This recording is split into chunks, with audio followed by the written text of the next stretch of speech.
Tua Bangka.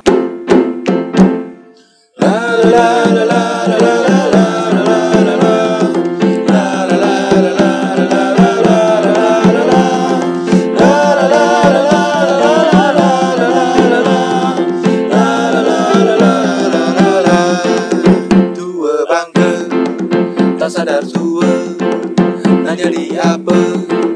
Kerja menggila, asyik berkubang di tengah hari, macam berang-berang. Bismillahirrahmanirrahim. Assalamualaikum warahmatullahi wabarakatuh. Waalaikumsalam warahmatullahi wabarakatuh. Kembali lagi di Ngopi Lo Series. Dan kali ini kita bakalan membahas sesuatu yang panas, berapi, dan gunung berapi mengeluarkan sebuah larvanya gitu. Tapi aku tak ikhlas dengan benda itu. Ngapa dia harus keluar larva? Ngapa tidak keluar air ya? Terlalu bahas ya. Suka nak mancing nih si awal lah. Tapi emang pernah ikhlas sebenarnya benda kayak gitu tuh. Iya, walaupun ada suatu Berarti kau ndak ikhlas dengan apa yang Tuhan ciptakan dong. Larva, gunung berapi itu semuanya ciptaan. Mana aku ikhlas? Berarti kau ndak ikhlas dong badan kau kayak gini, muka kau kayak gini. Bukan gitu. Iya, aku badan kayak gini karena aku udah balik kondangan. Jadi aku serapi itu. Iya, bukan, maksudnya kan semua yang ya Allah sampai terbuka-buka kancing. Dari mana kau ni? Cing curiga aku. Ya enggak, Betul kena aku nih. Oke. Jadi semua hal yang terjadi dan tercipta di dunia ini.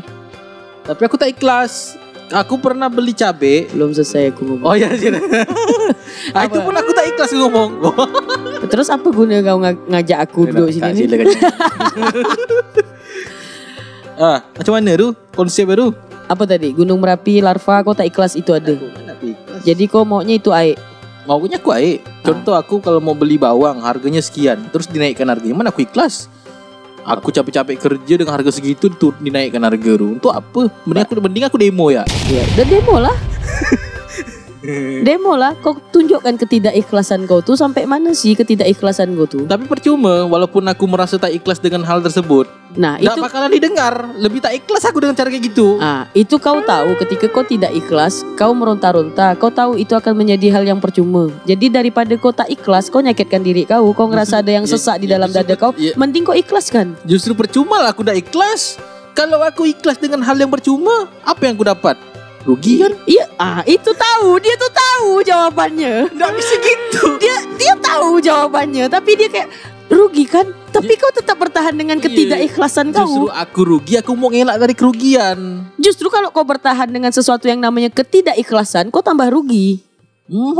Mana bisa gitu? Ngapa pula jadi tak bisa gitu? Justru kalau kita ikhlas, justru kita rugi. Ketika kau ikhlas melepaskan sesuatu, ketika kau ikhlas menerima sesuatu, ketika kau ikhlas dengan apa yang terjadi di dunia ini, Allah akan kasih kebahagiaan yang lebih luas dari apa yang kau rasakan saat ini. Bila nak gantian kita tu, pening dah pula aku tunggu berdoa tak ada. Kau tak percaya sama kekuasaan? Percaya. Konsepnya percaya. Konsepnya percaya terus. Kata orang tu, kalau kita ikhlas tak ada usahanya pun sama kan? Apa nak kita dapat? Kan arti kita harus ada usaha gitu. Dengan apa yang mau kita kejar gitu. Tapi kalau hasilnya tidak maksimal, kan kita ngapain kita berdoa capek-capek tapi tidak ada itu. Oke, agak lari melenceng sesuatu yang dikejar gini, Cing. Ketika kau mengejar sesuatu, kau belum mengikhlaskan sesuatu yang udah terjadi, kau tidak akan mendapatkan yang kau kejar. Karena ada yang menjanggal di sini. Apa tuh? Ada yang membuat kau sakit, ada yang membuat kau dendam di sini. Apa tuh? Ya enggak tahu. Karena kau enggak ikhlas. Sama kayak gini konsepnya. Mak aku udah mati, udah meninggal. Jangan main mak. Enggak. Tahu aku. Ini kita balikkan ke konsep ya. Kalau aku ngomong kayak gitu nanti aku pula kena bantai netizen nih. Enggak. Ini aku bukan mengajarkan. Aku sharing tentang pola aku. Oh, oke, sip. Ketika mak aku meninggal di awal aku enggak ikhlas. Kok cepat benar. Aku belum sempat ngebahagiain mama aku. Tapi ketika aku terus-terusan menggerogoti hati aku dengan sesuatu yang namanya tidak ikhlas, aku makin sakit. Aku makin menyalahkan diri aku sendiri. Aku makin menyalahkan takdir. Sementara ndak bergerak satu debu pun tanpa izin yang di atas. Tapi saran aku ndak boleh ikhlas.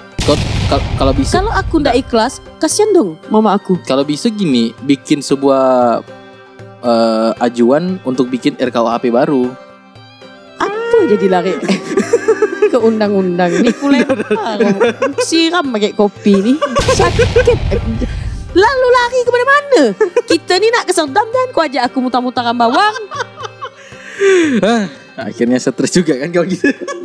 Bukan stres. Dan gini. Aku kasihan sama yang nonton. Ini sebenarnya pembahasannya apa? Betul. Nggak, karena aku tak ikhlas tadi. Bingung aku. Balik lagi ke tak ikhlas, balik lagi dia bingung. Jadi mau kau apa? Ya, enggak, betul kita konsepnya enggak ikhlas, betul. Iya. Ya, terus karena aku enggak ikhlas tadi, aku pengen ngajukan bikin undang-undang baru gitu. Oke, silahkan. Yang bikin saya sakit hati itu kalau bisa dibuatkan RKUHP baru gitu, misalnya. Silahkan ajukan. Untuk orang yang udah meninggal bisa dihidupkan kembali gitu. Itu nama kau belahau. Jelek bahasaku nih dari episode-episode sebelumnya kau buatkan nih. Hilanglah citra aku yang baik-baik nih. Kan ini kan boleh pengajuan kan, percuma kita punya sains yang katanya orang itu pintar gitu kan. Ya kita ajukan lah mereka buat riset untuk menghidupkan orang mati gitu kan. Oke. Percuma gitu universitas dibuat menghasilkan orang yang cerdas, enggak mampu menghidupkan orang mati. Itu cuman kuasa Tuhan. Kau yang pikirannya analisis mati pula kena bantai yang itu cuman kuasa Tuhan. Kematian, kelahiran, jodoh itu cuman kuasa Tuhan. Mau sepintar apapun manusianya, tidak akan bisa ngelawan takdir-takdir itu. Tidak akan pernah bisa. Betul, tidak bisa. Mau sepintar apalah kau di dunia ini, orang terpintar di dunia ini, lawanlah takdir Tuhan. Bisa. Macam mana bisanya? Tolong jelaskan ke aku.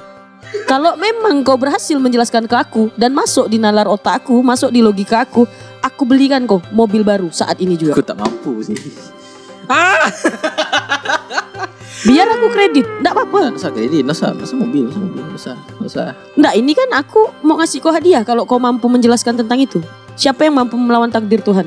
Nggak ada sih, betul, nggak ada. Tapi menurut aku wajib kita lawan gitu takdir Tuhan itu. Karena kalau kita tak lawan takdir Tuhan itu tadi, macam mana kita mau maju?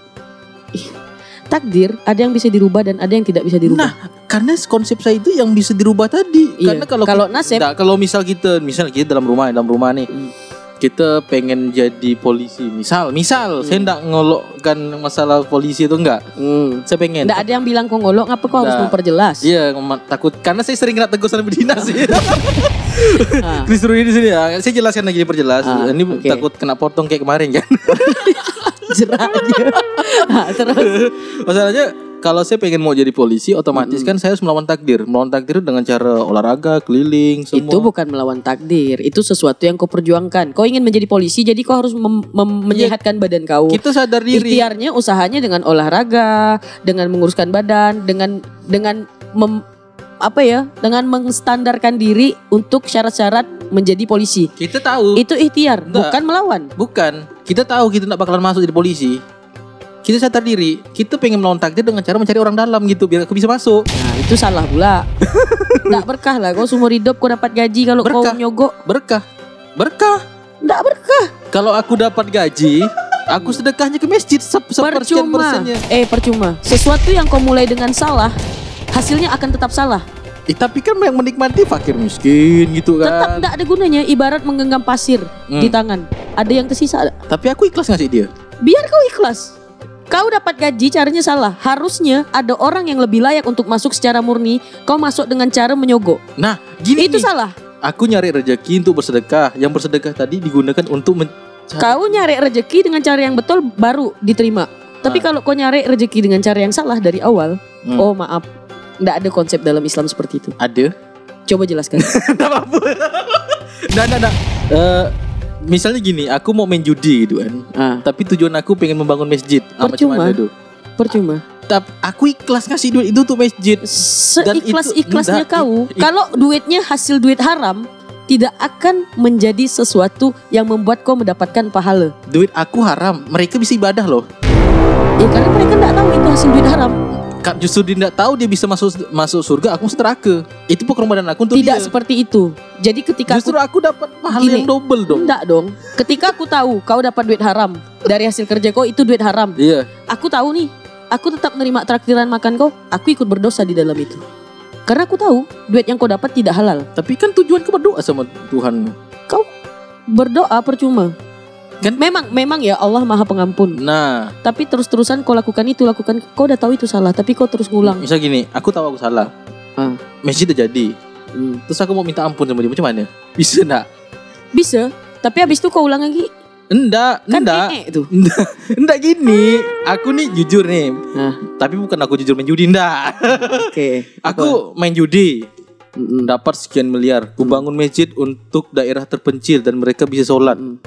Berarti kan mereka bisa khusyuk sholatnya kan, dengan tempat ibadah yang bagus. Artinya apa? Dan aku punya nazar gitu. Ketika aku menang judi, bikin masjid, aku berhenti judi. Macam mana itu konsep itu?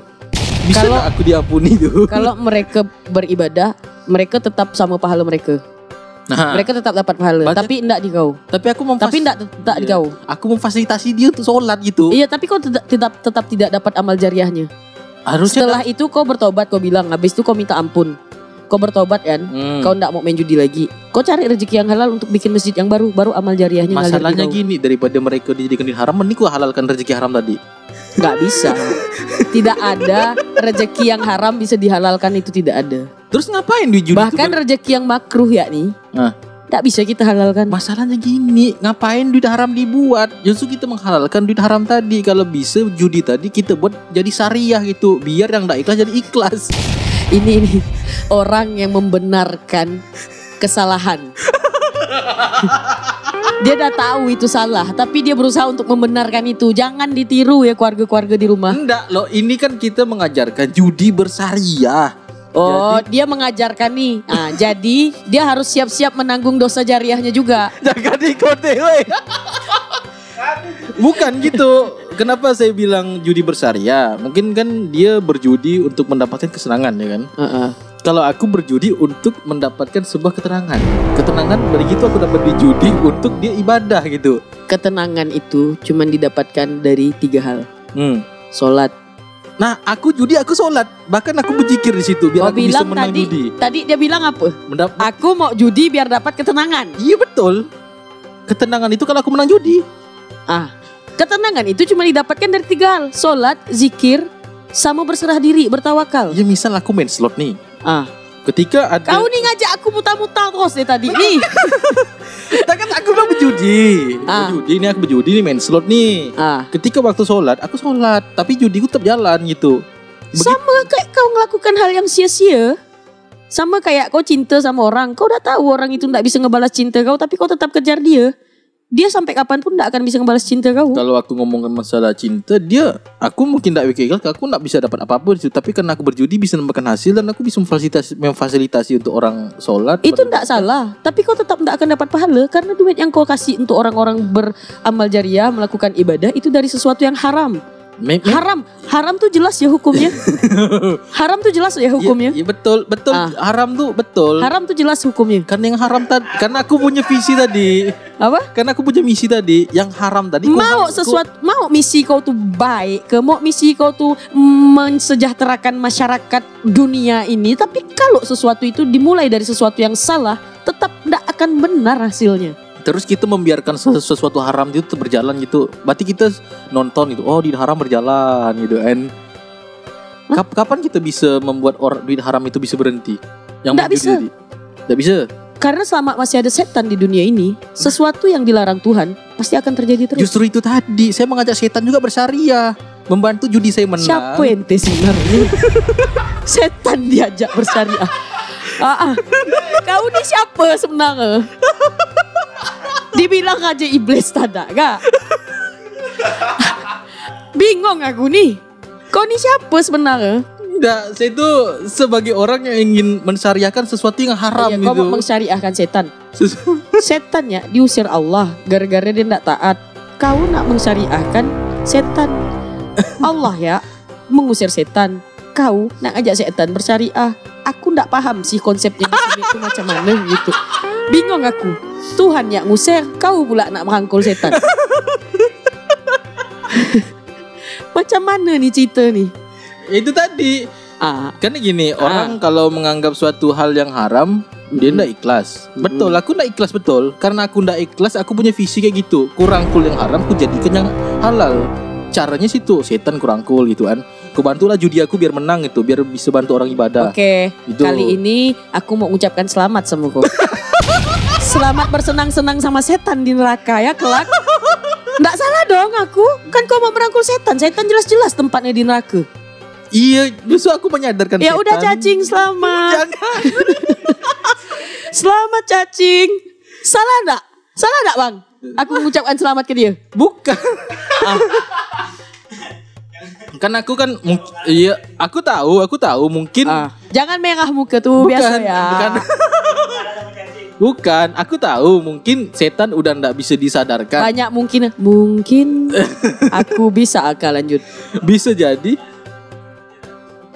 Kan kalau masih mungkin. Dari tadi Elva berargumen ndak ada kata mungkin. Ma.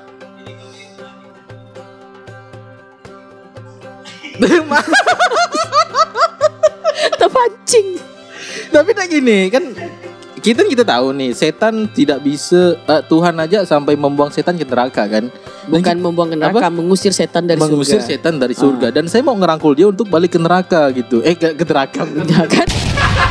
Kan dia udah tahu itu omongan dia tuh salah. Dia udah tahu. Dia udah tahu. Masih kayak dia nak ngajak aku. Yuk lanjutkan. Nah, jadi saya tahu setan memang tempat di neraka. Mungkin Tuhan udah tidak mampu ngurusi setan kan. Saya mencoba untuk menjadi pembantunya Tuhan untuk mengajak setan ke surga lagi dengan cara yang haram tadi kita syariahkan tadi. Bukan Tuhan tidak mampu. Tapi Tuhan menciptakan jin dan manusia untuk beribadah kepadaku kata Tuhan kan. Nah itu. Tapi setan itu adalah orang bukan orang kok orang sih. Setan itu adalah makhluk. Kayak setan itu kan.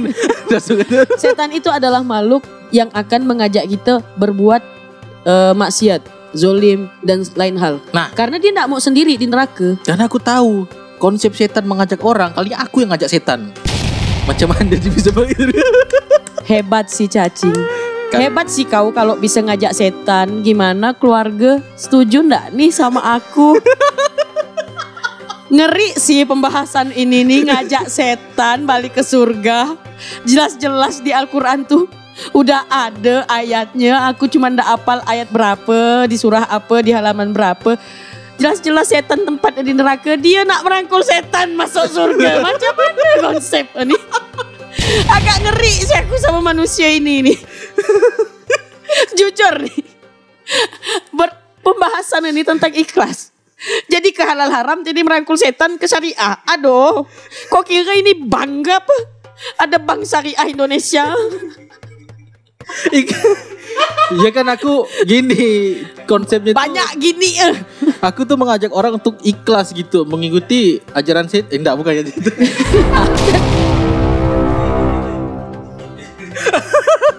Enggak, aku kan mencoba untuk membuat si orang yang merasa diharamkan ikhlas gitu. Macam mana? Itu gimana? Kau tuh begini, dia enggak terima dengan kau yang ngomong belepotan, cing. Sebenarnya kau tuh tahu kau tuh salah. Tapi kau mau membenarkan diri kau yang salah. Kau tuh ngomong udah belepotan loh dari tadi.